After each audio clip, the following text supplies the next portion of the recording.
Yes. Okay, I'm going to try. Cool. Heidi, help me. There we go. It'd be a great YouTube thing if it's... Thank you, Heidi and Fenton. And it's an honor to be mentioned in the same sentence with Mr. McBride, so that's really something. They asked me to speak for a couple minutes up here, and I think having a festival like this, I first off want to give props to you for doing this. This is an amazing thing. So, and I feel I need to give props where real credit is due. I wanted to introduce my parents here, Jack and Mary in the front row. And I say that because they were married in 1960, and at that point, it was illegal for them to get married in Georgia, Louisiana, Mississippi, Missouri, Nebraska, North Carolina, Utah, and Wyoming, and they did it anyway, which I thought was kind of cool. And it was illegal in California until 48 or 49. I got this all from Paul Spickard, my dear friend who does all the research so I can make art about it. And that's been something which I think is really important, because if we look at things now, the example I give is that I do these talks around the country, and I spoke to these junior high kids a few months ago, and I was trying to tell them how things change over time, and they didn't really understand. I said, look, when I was a kid, we didn't have ATMs. And they couldn't comprehend it. They were like, well, where did you get your money? I go, we went to the bank. I go, but what?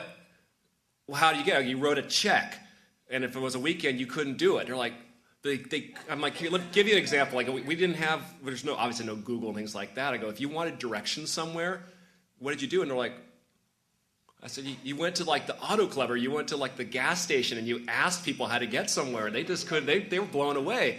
But the biggest thing they were blown away was, I said, when I was a kid, I'm 43 now, I go, we had smoking on airplanes. And they're like, no, you didn't. I'm like, yeah, we had smoking on airplanes. They're like, oh, on an airplane. I'm like, yeah. It's like, they're like, well, did you have glass?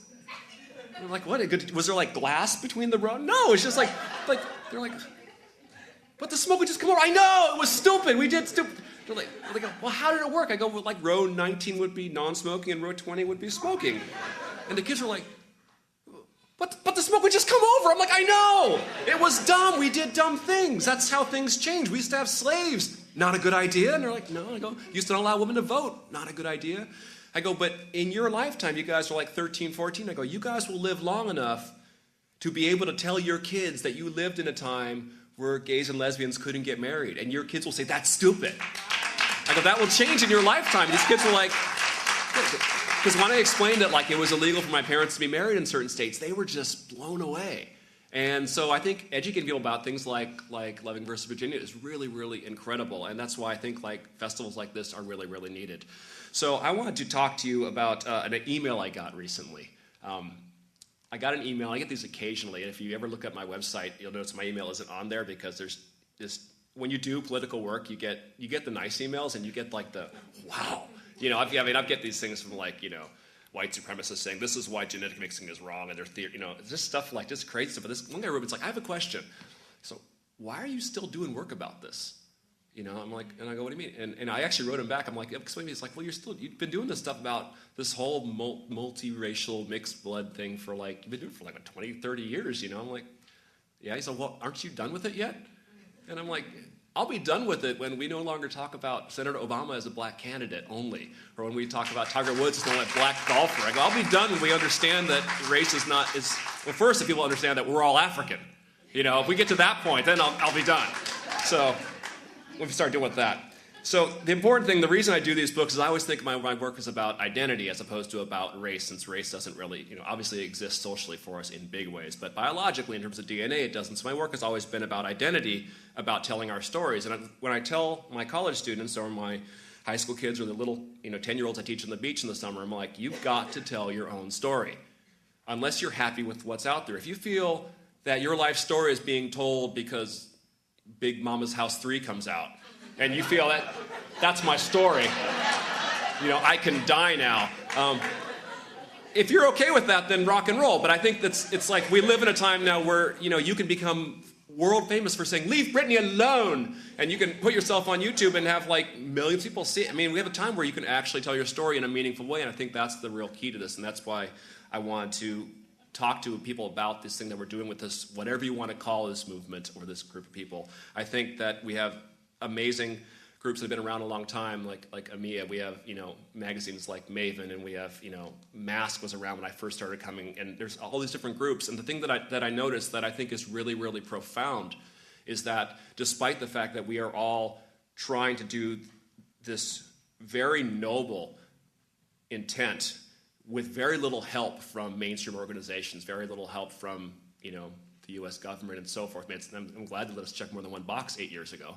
But it's still their boxes. If you can tell me what non-Hispanic white means, I'm like, I still don't know if I should check that. I don't know what that means. It's still their boxes. So I think it's nice that Japanese American National Museum allowed me to show my work here 2 years ago, allow us to be here. It's really important. And I think the nice thing about these different groups is that for the most part, everyone has been very supportive of each other. And the story I want to tell there is about a gentleman named Ben Sloat, who I met, who is a visual artist out in East Coast. And it turned out that he was working on a very similar photo project to mine when I started doing the HAPA project about photographing people who were part Asian Pacific Islander. He was doing a project called the Half Asian Project, who was photographing people who were half Asian and so forth. And I saw a blog that he wrote where he said he was working on this project for about 3 years, and he went into a Barnes & Noble in Boston and saw my book. And he wrote how excited and how proud he was to see that book.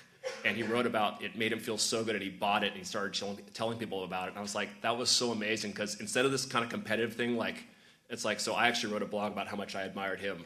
And so I think that in this group of people, I have, in this audience here, obviously, inspiration. I have, Alex is a phenomenal performer that comes to my class. I have these great students here. I have my wife and family. I have, there are people around here that inspire me in very, very profound ways. And aside from a few bad apples in the group, for the most part, 99% of people are really supportive of each other. I think that's pretty amazing. So I want to dedicate this award to my father here, who's here. And the reason for that being,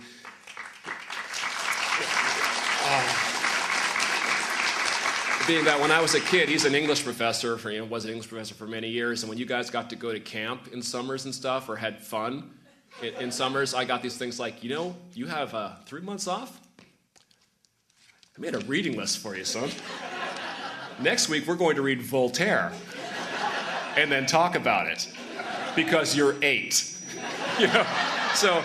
So I had these kind of tortuous summers of doing, but I realized that that's really how I learned to write. And so, in addition to the beautiful wonders of the Covina Valley Public Unified School District, I got a dad that helped me out, so thanks.